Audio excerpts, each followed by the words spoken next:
Bem-vindos ao programa Fisiochat, que é uma parceria do curso de fisioterapia da PUC de São Paulo e a TV PUC. E hoje o nosso tema é um tema pouco conhecido, pouco abordado e de extrema importância. Por isso que nós trouxemos aqui um convidado especial para a gente tentar falar um pouquinho mais a fundo desse tema que são os cuidados paliativos. Hoje nós temos aqui o Tom Almeida. Bem-vindo, Tom. Obrigado. Bem-vindo. Vou falar aqui o seu currículo. O Tom ele é formado em comunicação social pela FAAP, com especialização em desenvolvimento humano e liderança pelo CTI Coaching Training Institute, e ele atua como facilitador em grandes multinacionais. Ele é um empreendedor, palestrante e um ativista dessa causa, né, Tom? Exatamente. Tom, para a gente começar, eu vejo aqui que esse seu currículo, ele é de coaching, liderança, você trabalha em multinacionais e de repente a gente vai falar de um assunto aqui que é bem ligado com a área da saúde, que são os cuidados paliativos. Exatamente. Como é que funciona isso, essa ligação aí de uma coisa com a outra? O que te levou a entrar para esse tema aí? Acho que a vida me levou. Na verdade, assim, foi uma experiência pessoal que eu tive. Eu tenho um primo, na verdade tinha, que ele faleceu faz um ano e meio. A gente era muito próximo, o Eduardo, e eu acompanhei muito de perto todo o processo. Ele teve um câncer e o processo eu acompanhei muito de perto.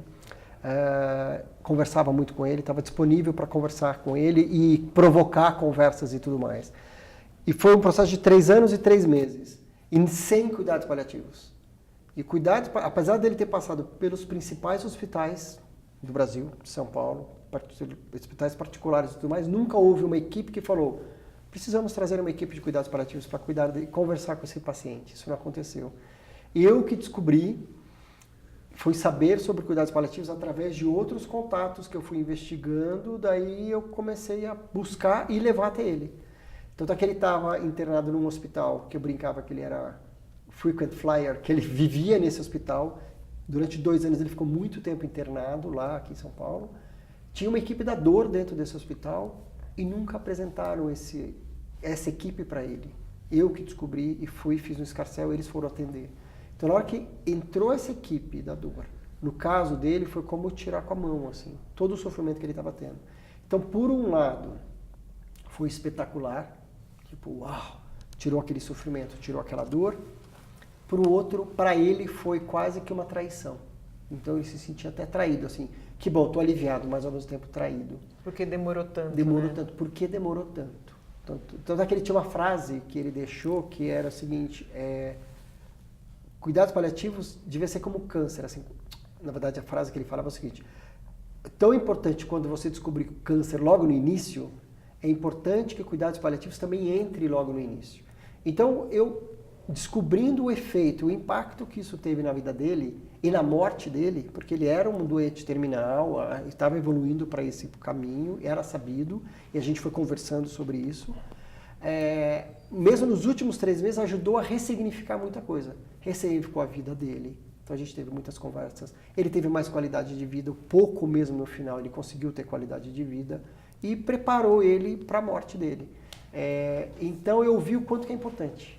O quanto que é fundamental. Depois que a gente viveu aquilo, eu falei, ninguém pode passar a vida sem saber que isso existe, porque não adianta, a gente vai precisar de cuidados paliativos.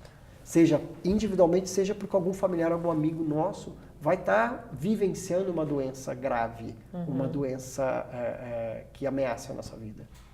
Então virou meio que uma causa. Virou a minha causa. Eu acompanhei o Du em Bauru, ele morava em Bauru, então ele ficava entre São Paulo e Bauru, e lá eu conheci, na verdade eu que descobri esse médico em Bauru, aqui em São Paulo, e ele começou a atender o Du no finalzinho. E a gente começou a ter conversas juntos, eu, o Dr. Ortega e o Eduardo no quarto, que foram assim transformadoras. Parecia que eu fazia isso há muito tempo, eu trouxe toda a minha experiência em desenvolvimento humano naquela situação junto com o médico. E esse médico me convidou para fazer uma palestra, contar a minha experiência, e daí me convidou para fazer o evento. Então eu fui entrando nesse mundo por isso. Então assim, eu digo que o meu mundo dessa parte de conversas, comunicação, desenvolvimento humano está se juntando com esse universo da saúde e de trazer a consciência de cuidados paliativos. Tom, porque no final, né, a gente acaba associando cuidados paliativos com a morte. Isso. Mas você me falou de um processo de 3 anos e pouco aí. Qual é a importância? Então, vamos tentar explicar para o pessoal de casa qual é a grande diferença aí que isso pode ocasionar nessas pessoas, qual a diferença de descobrir isso no final, no começo? Ótimo, isso é bem importante, porque como, assim, deixa eu explicar primeiro o que é, né? Que muita gente acha que não sabe o que é cuidados paliativos. Cuidados paliativos é uma abordagem da medicina. Ela é multiprofissional. Então, o ideal é que seja uma equipe de diversas formações. Então, é o médico, é o enfermeiro, é o fisioterapeuta, é o nutricionista, o psicólogo. Todo mundo tendo esse olhar de conforto para o paciente e para o familiar. Então, o que se diz é cuidados paliativos, ele tem o olhar do conforto, ele olha para a pessoa que tem a doença e não a doença que tem a pessoa. Porque o que aconteceu com a evolução da medicina e da saúde? Hoje somos todos, né, principalmente na área da saúde, especialistas. Então sabe-se tudo sobre a doença, sabe-se tudo sobre o tratamento, só que esquece da pessoa. Claro. Então cuidados paliativos vem com esse olhar, de olhar para a pessoa, Sim. entender qual a demanda dela, qual o histórico dessa pessoa, qual é a biografia, quais são os valores, quais são os desejos, para que o tratamento seja relacionado ao que ela quer. O que ela está buscando. Então, dependendo do que você quer, eu vou te trazer o melhor para você. E não como eu, como médico, vou te dar isso. Vou te oferecer. Porque eu quero a cura, por Porque exemplo. eu quero a cura a qualquer custo. Né? Então, ele aborda as dores. Então, primeiro, cuidados paliativos, cuida da dor física. Então, hoje existe muitas formas de cuidar da dor e que ainda no Brasil nós cuidamos muito mal da dor. Ainda a medicina, aqui no Brasil, tem pouco conhecimento. Existe ainda muita rejeição, muito preconceito ao uso de opioides, por exemplo, morfina. A gente é um dos países que menos usa morfina, porque existe preconceito, porque as pessoas não sabem utilizar. Então, primeiro tem essa parte do conforto físico. Depois que eu cuido do conforto físico, eu consigo daí lidar com as outras dores, que é a dor emocional, a dor espiritual, a dor social. A dor social é, vamos dar um exemplo, uma mulher que foi diagnosticada com um câncer grave. Ainda é grave, ou seja, quando é grave existe o risco de vida, mas essa pessoa não é um doente terminal, é grave. Se já entra com uma equipe de cuidados paliativos junto com o tratamento do câncer, ele vai olhar para toda essa pessoa, para esse medo social. E se eu morrer?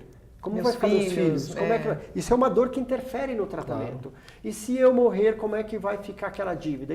Tudo isso são dores que precisam ser olhadas. Dores espirituais e como é que a minha relação espiritual. Então isso tudo vai emergindo. Então isso é cuidados paliativos. Então ele está relacionado, quanto antes, na Organização Mundial de Saúde, ela diz que é uma abordagem da medicina para trazer conforto e que ela deve entrar desde o início do diagnóstico de uma doença grave. Desde o início de uma doença grave. Então, não necessariamente, e obviamente vai evoluindo, e pode ser que o paciente evolua para uma doença terminal. E daí, obviamente, o cuidados paliativos ele é mais intenso, ele é mais efetivo.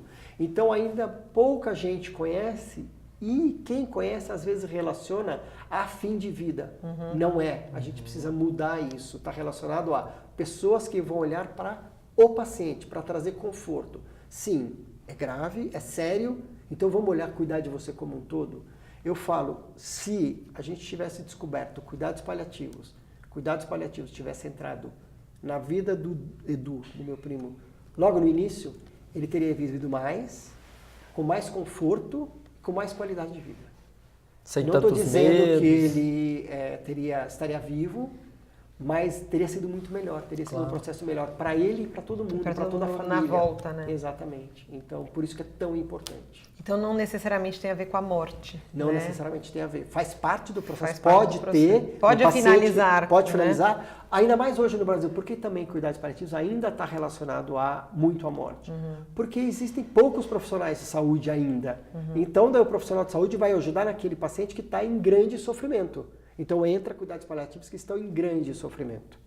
Então, existe um potencial enorme profissional de espaço para todos os profissionais aí que estão se formando e estudando para ter essa abordagem. Então, porque tem essa população inteira. Hoje, cuidados paliativos atende menos de 0,5% da população do Brasil. Ou seja, praticamente inexistente. Então, a gente precisa... Mas como a gente está começando a criar isso... Preciso deixar bem claro que não está associado só a isso, está associado a trazer conforto. É uma abordagem multiprofissional na medicina para isso. É um campo super rico para evoluir ainda, né?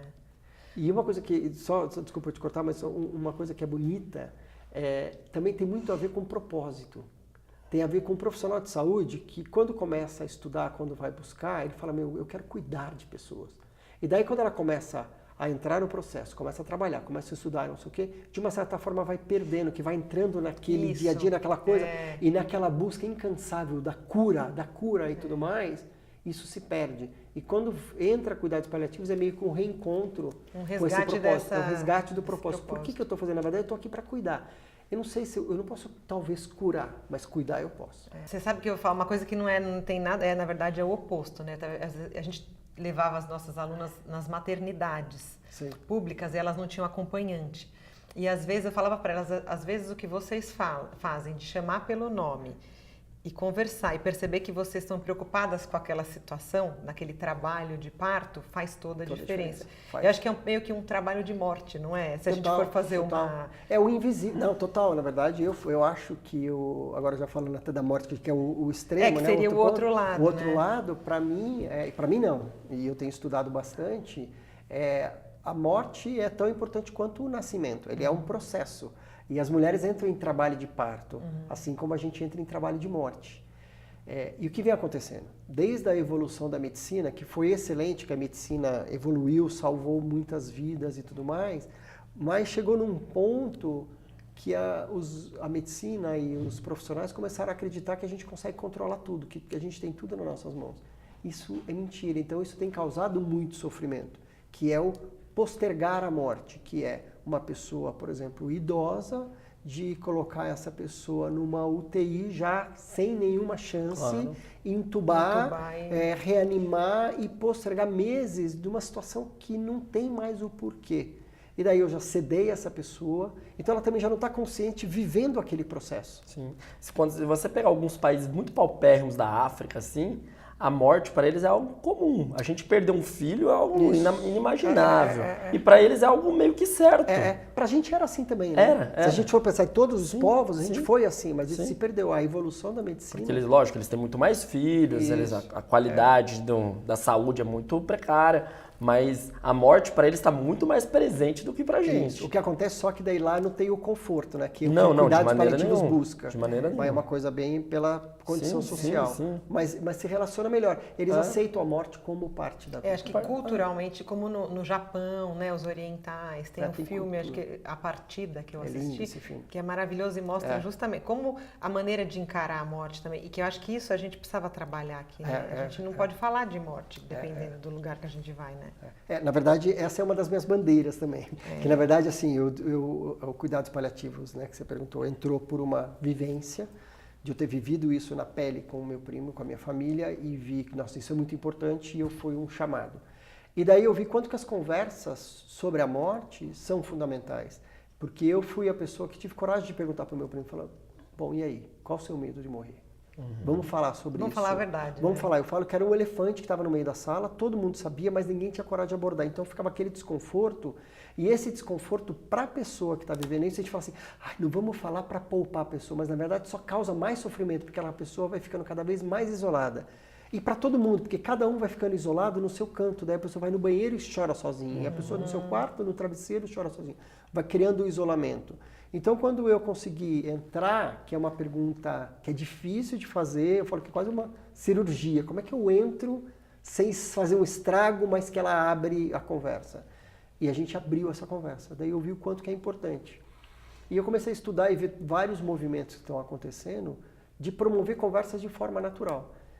Então, desde então, eu criei um projeto que chama Cineclube da Morte, que a gente se encontra todos os meses no Belas Artes, aqui em São Paulo, no cinema. Uma vez por mês a gente assiste um filme. Inclusive, A Partida foi o primeiro filme que a gente abriu a série de filmes, que é maravilhoso.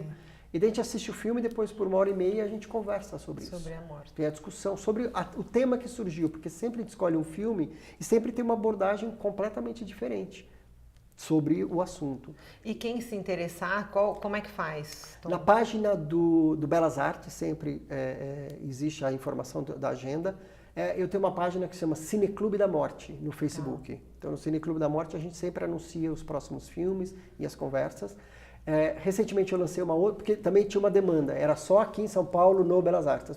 Eu quero participar, eu quero fazer, não consigo chegar a tempo, eu sou de outro lugar. A gente abriu a sala online, que as pessoas assistem um documentário, um filme no Netflix, e depois elas entram numa sala de videoconferência e a gente faz essa conversa. Interessante. Então a gente inaugurou agora e tinha gente do Brasil inteiro, foi muito legal. Deve ser muito rico, né? É muito rico e essa soma de você falar é uma descortinar um desconforto. Então eu brinco sempre na abertura e falo assim, bom, todo mundo está aqui para sair da zona de conforto. Então eu vou provocando com perguntas e assim vai acontecendo a conversa. Esse projeto eu criei com a doutora Ana Cláudia Quintana Arantes, ela é a referência em cuidados paliativos. Então sempre eu estou acompanhado de alguém da área da saúde. Sim. Porque eu estou entendendo cada vez mais, mas eu não sou da área da saúde. Então trazem questões médicas, mas também trazem questões humanas e a gente vai fazendo essa dança. Mas até porque não precisa somente disso, para essa conversa, para tudo isso dar certo. É multiprofissional, né? Claro. Exatamente. E a gente fala que cuidados paliativos, morte não é uma questão médica, é uma questão humana. Claro. Todo mundo está envolvido, todo mundo está envolvido. Então isso é importante. Fazendo esse gancho, acho que eu queria continuar a conversa. E aí, com o seu primo, como foi essa... Acho que não sei se ficou no ar, mas eu gostaria de saber. Claro. Bom, aconteceu o que a gente sabia que acontecia. Claro, mas essa conversa sua, como ela se desenrolou? Foi espetacular, porque abriu uniu a família mais? Muito. Foi um divisor assim mesmo? Foi.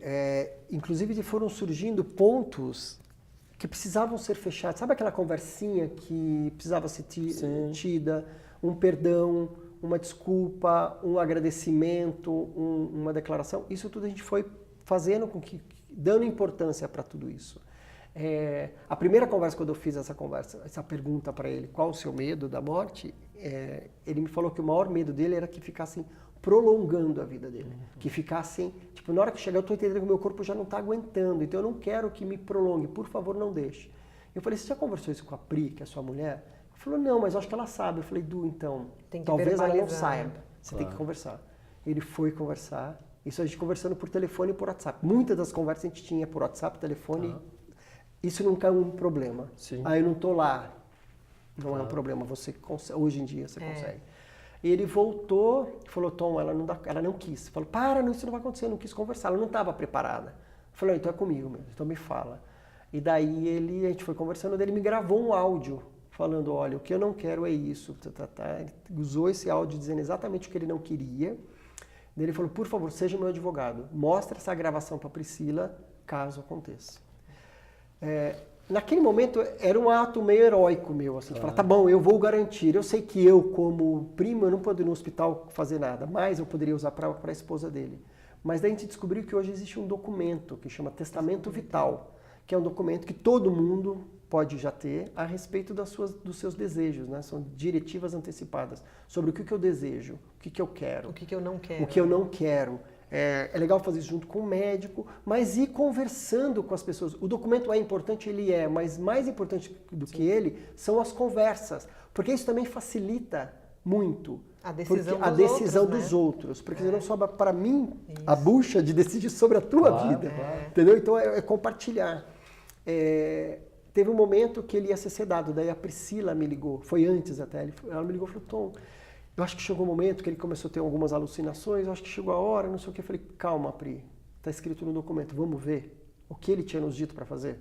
E daí ele tinha nos deixado para a gente autorização para trazer conforto, mas ainda não era o momento de sedar, era só uma descompensação hormonal, daí ele pararam as alucinações, ainda ele ficou mais um tempo. Então, tudo isso trouxe muito mais conforto para que as coisas acontecessem, da gente poder falar mais abertamente sobre isso, as escolhas. Ô Tom, você tem algum dado, assim, você falou para ele que ele tinha um medo da morte, né? Você tem algum dado, sei lá, alguma pesquisa que fala quais são os medos, o porquê que a pessoa tem medo da morte? Se tem alguma coisa, deveria ter feito tal coisa, sei lá, algum caso assim? Entendi.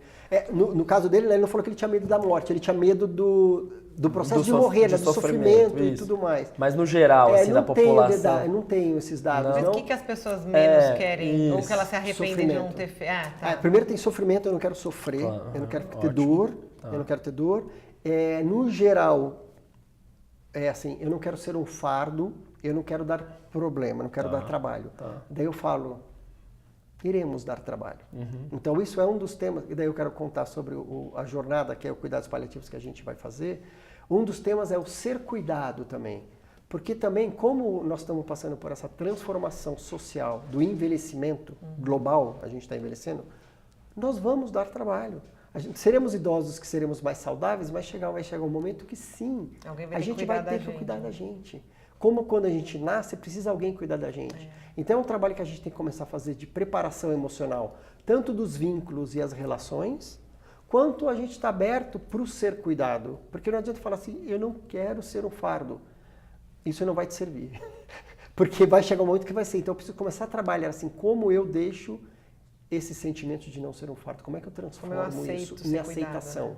Como é que eu aceito mostrar minha vulnerabilidade? Porque não ser um fardo é continuar me mostrar para pessoas que eu sou forte, que eu sou potente, que eu não preciso das pessoas. Vai chegar um momento que isso não vai dar para sustentar mais. Como é que eu começo a praticar vulnerabilidade? Como é que eu começo a praticar pedir ajuda? Como é que eu começo a praticar deixar com que você me ajude? Então, isso é um convite para a gente começar a fazer, super entendeu? Interessante. Então, no geral, o grande, se eu fosse resumir, o grande era isso. Mas tem um livro já escrito há muito tempo, e daí a doutora Ana Cláudia ela fez um vídeo há algum tempo atrás falando os 5 maiores arrependimentos que as pessoas têm antes de morrer. Interessante. Eu nunca lembro exatamente os 5, mas um deles é: eu queria ter dito mais, porque eu amo para as pessoas que eu amo. Eu queria ter perdoado mais. Eu queria ter vivido como eu quero viver e não em função dos outros, do que as pessoas esperavam de mim. Eu queria não ter trabalhado tanto. E tem mais alguma? É mais difícil. Todos são, né? Depende, depende para cada um. da fase de vida. Né? Ou não, né? Na verdade é porque a gente vive tão sem essa consciência de falar... Peraí, eu brinco, né? A gente é tão óbvio que até os arrependimentos são mais ou menos iguais. Todo mundo então como é que eu começo a mudar isso? Tipo, talvez tem pessoas, é difícil falar para outra que ama. Como é que a gente começa a falar isso? É prática. Trabalho muito, olha, eu estou nessa fase mas eu vou trazer um equilíbrio. Perdoar, olhar, que fala, será que vale a pena? Fica guardando esse rancor para quê? Se eu fosse morrer amanhã, eu ia querer morrer com esse sentimento que está dentro de mim? Né? Porque a gente nunca acha que a gente vai morrer amanhã, né? Não é esse o problema? É um problema, então, é um problema, mas o que eu posso garantir pode ser amanhã. Pode ser amanhã, claro. Pode ser que seja daqui 50 anos, mas assim, a certeza é essa. A gente já está no lucro, vai ser. Então, como é que eu vivo como se fosse o último dia mesmo? O que eu posso trazer de bom para a minha vida em relação a como eu quero viver, as relações que eu quero construir, o impacto que eu quero causar nas pessoas. E essa é o convite que a gente faz desses projetos da Conversa da Morte, que é como é que quando a gente tem consciência da morte, ela fala muito sobre a nossa vida. Sim. Muito sobre a nossa vida. Eu acabei de viver uma outra experiência com o meu pai. Meu pai faleceu faz um mês. E a gente tinha tido conversa sobre o que ele queria. Há um ano atrás eu comecei a conversar com ele. Ele faleceu com 87 anos, então já era algo que estava no cenário, ia acontecer mesmo. E daí algumas coisas que ele me falou. Falou, eu não quero não poder comer mais, ficar de sonda. Eu não quero ficar numa cama cuidando de cuidado a todo tempo. E ele não tinha problema de ser cuidado. Ele foi uma lição de vida no sentido de ser vulnerável e falar, eu aceito ser cuidado. Foi super bonito, aprendi demais com isso. Mas isso tudo, ele foi me dando dicas. E daí na última... Pode falar. Não, sabe o que eu achei interessante? Você fala, ele gostava de ser cuidado, tudo, mas o que eu acho interessante, você, apesar dele deixar ser cuidado, você respeitava a vontade dele. Então ele era cuidado, mas ele escolhia como ele ia ser cuidado. Acho que isso é diferente, né? De impor. De impor. Teve uma coisa que foi interessante no Cineclube, a discussão que a gente teve há pouco tempo, que a pessoa nunca teve 80 anos, é a primeira vez, então ela está aprendendo. E a gente também nunca cuidou de uma pessoa, a gente está aprendendo isso. Então, se todo mundo se coloca numa situação de aprendiz, fala assim, olha, eu não sei direito. Então, como é que você quer que eu cuide de você? Até onde eu vou?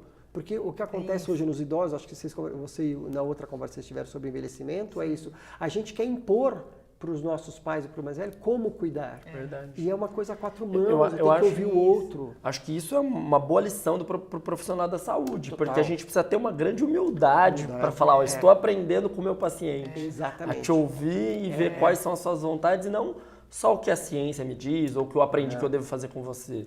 Né? O melhor atendimento, o melhor cuidado que eu vou poder te dar é a soma do que você quer, do que você precisa da sua história com o que eu tenho. Claro. Não tem um mais que o outro, é a soma disso tudo. Porque não adianta assim, eu quero usar tudo que eu aprendi e colocar em prática e fazer. Não, mas eu não quero isso. Não, mas eu não quero. Tem um desrespeito aí. Então, o que a pessoa, até onde a pessoa vai, até onde ela quer. Então, é fundamental isso, essas conversas, esse olhar. Eu acho que o mais importante é o olhar. Sim. E ter coragem, acho que tem coragem também. Porque tem um desconforto de... Eu fiquei ensaiando para ter essa conversa com meu pai. Eu fiquei ensaiando para fazer essa pergunta para o Du. Mas eu sabia que era importante. Fui. Obviamente, hoje eu estou muito mais à vontade para fazer isso. Você está estudando Estou isso. estudando, estou praticando e estou vendo o quanto... E os impactos. Estou vivendo, acho que também tem isso. Os impactos que essas perguntas tiveram na vida do Du, tiveram na vida do meu pai, tiveram na minha vida, na vida da minha família, na vida dos meus amigos que estão vendo e como um todo. E você tem esse propósito agora, né? Tom, nós estamos infelizmente acabando, o papo passou muito rápido. Conta pra gente sobre esse evento que vai ter, convida as pessoas. Sim. Por favor. Na verdade, é a segunda jornada de cuidados paliativos, então ela chama Jornada Eduardo Alferes de Cuidados Paliativos. Então, o nome em homenagem ao meu primo. Ela acontece em Bauru, porque ele morava em Bauru, e eu faço junto com o Dr. Ortega, que é o médico que cuidou dele, e ele me convidou, a gente criou o ano passado a jornada, então a gente está indo para a segunda jornada. Então vai ser no dia 21 e 22 de setembro, na FOB em Bauru, que é a Faculdade de Odontologia em Bauru da USP. Vão ser 2 dias com palestras, a gente está trazendo 3 palestrantes internacionais espetaculares, palestrantes daqui do Brasil, com muitas assim, as referências em cuidados paliativos.